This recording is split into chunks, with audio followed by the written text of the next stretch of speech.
जीवन कभी सरल तो कभी कठिन होता है, कभी दुख तो कभी सुख होता है। अपने चेहरे की मुस्कान को कभी न छोड़े, क्योंकि यह हर मुश्किल का हल होता है। राधे राधे। कुंज बिहारी श्री हरिदास। आप सभी का स्वागत है आपके अपने लड्डू गोपाल कृष्णा चैनल में। हरि बोल। तो आज हम करने वाले हैं सर्दियों में लड्डू गोपाल जी की सेवा कैसे करें, कैसे उनका ध्यान रखें, कैसे उनको भोग दें, क्या क्या देना चाहिए और कैसे नहलाएं, कैसे पानी से नहलाएं और कैसे सुलाएं उनको और कैसे जगाएं, किस समय भोग में क्या देना चाहिए। ये बहुत सारी बातें हैं छोटी छोटी जो हम आज इस वीडियो में करने वाले हैं। तो प्लीज़ लास्ट तक ज़रूर देखिएगा वीडियो को। तो चलो शुरू करते हैं। माधव के स्नान के साथ साथ चर्चा भी तो कर लेते हैं। माधव का स्नान तो सर्वप्रथम माधव का कर रहे हैं स्नान।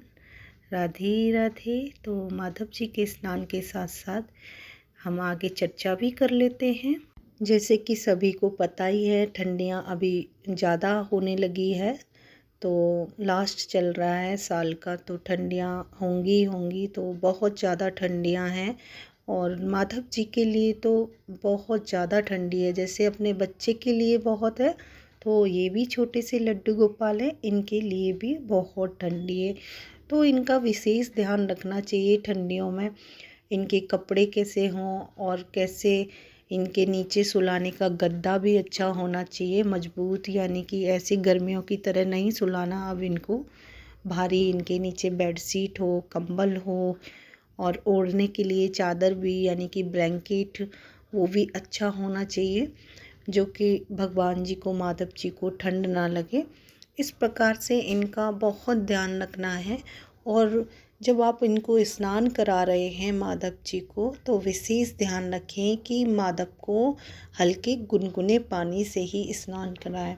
ना ज़्यादा गर्म पानी हो और ना ही ठंडा, बीच वाला पानी इनके स्नान के लिए लें। और इनको अच्छे से पोंछ के, और एक चीज़ का विशेष ध्यान रखें कि माधव जी को ना ज़्यादा स्नान नहीं कराएं ठंडियों के दिन। जल्दी जल्दी से स्नान करा लें और जल्दी से उनको टॉवल में लपेट लें, और जल्दी से वस्त्र धारण करा लें, क्योंकि ठंडियाँ ज़्यादा हैं। तो उसी हिसाब से इनको नहलाना चाहिए। जैसे आप अपने बच्चे के साथ में करते हैं, सेम वैसे ही माधव जी को करना है।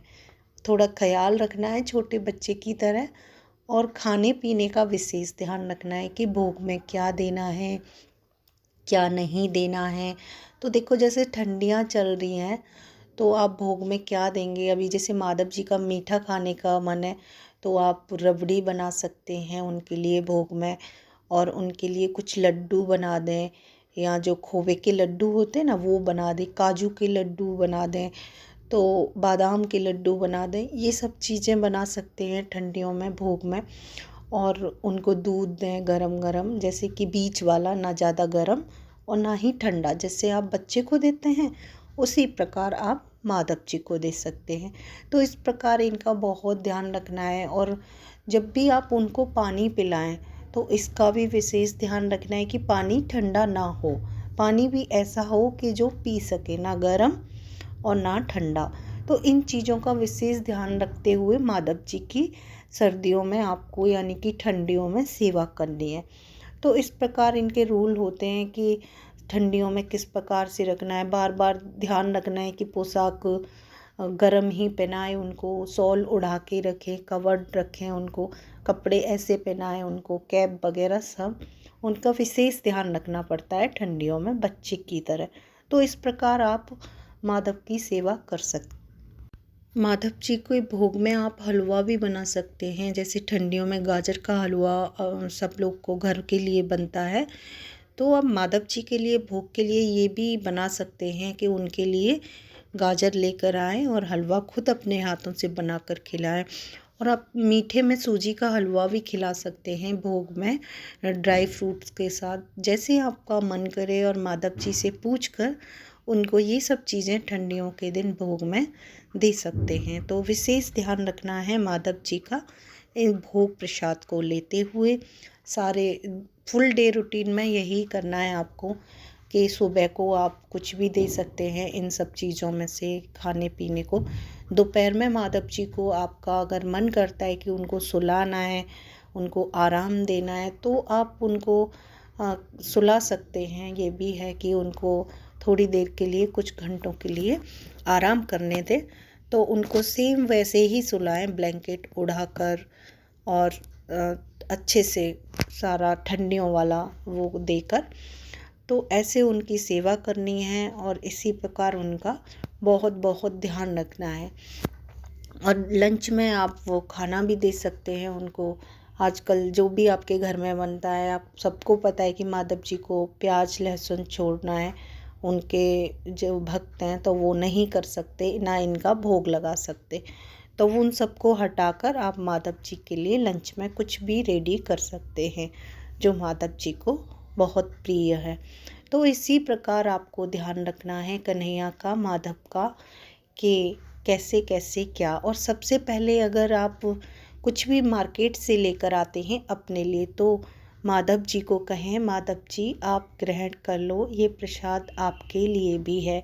तो देखिए, जैसे मैं अपना भाव बता रही हूँ, भाव होता है अपना कि मैं कुछ भी लेकर आती हूँ, यानी कि अगर सोचो समोसा भी लेकर आई कि नहीं देना चाहिए बाहर की चीज़ें लड्डू गोपाल जी को, लेकिन मैं जो अंदर वाला मन होता है उससे मैं उनको भोग लगाती हूँ फिर भी, क्योंकि ये मेरा खुद का भाव है। आपका कैसा भाव है, आप कैसे करते हैं, तो इस तरीके से मैं उनको फिर भी देती हूँ कि माधव ले लीजिए, आप भी खा लीजिए। तो इस प्रकार आपको भी ये सब, अगर आपको ज़रूरी नहीं कि कुछ समोसा ही, जो भी आप लाते हैं जो माधव जी खा सकें, तो वो उनको ज़रूर खिलाइए।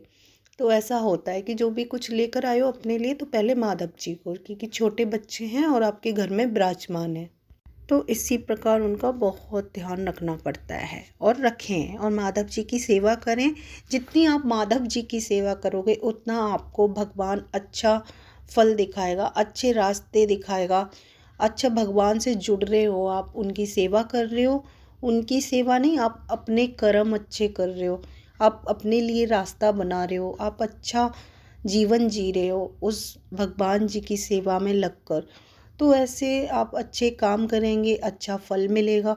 तो ज़्यादा से ज़्यादा माधव जी के साथ समय बिताएं, उनसे बातें करें, भजन करें, माला करें, नाम जप करें, जो भी आप, जैसे भी आपका शुद्ध मन होना चाहिए, शुद्ध भाव होना चाहिए, और अंदर से आप उनको अच्छे से ऐसे ही सेवा करते रहें। तो ऐसा भगवान जी भी कहते हैं कि जो उनसे जुड़ जाता है वो उनका हाथ पकड़ लेते हैं, कभी उसको दुख नहीं आता, और हमेशा वो खुद अच्छे अच्छे रास्ते दिखाते रहते हैं। तो ऐसे ही उनका ध्यान रखना है आपको और ऐसे ही उनकी सेवा करनी है। एक चीज़ और, जब आप भगवान जी को यानी कि माधव जी को जब आप मॉर्निंग में जगाते हो, तो एक भजन प्यारा सा गाकर या आप नाम जप करके हरे कृष्णा हरे राम राम राम हरे हरे, तो ऐसे भी आप माधव जी को जगा सकते हैं। और जगाना भी आपको ऐसे ही है, थोड़ी तालियों के साथ में कीर्तन करके, और भगवान जी को जगा सकते हैं। फिर उनको पानी दें और जो भी आप बादाम हैं वो उसके साथ में दें, और थोड़ी देर में आप दूध भी दे दें उनको, हल्का गुनगुना, मॉर्निंग टाइम जब आप उनको जगा रहे हैं। तो इसी प्रकार आपको विशेष ध्यान रखना है। तो कैसी लगी आपको मेरी चर्चा, तो आप मुझे कमेंट में बताना और पूछ लेना जो भी आपको पूछना है। अभी रखते हैं, राधे राधे, मिलते हैं एक नई वीडियो के साथ। कुंज प्यारी, श्री हरिदास।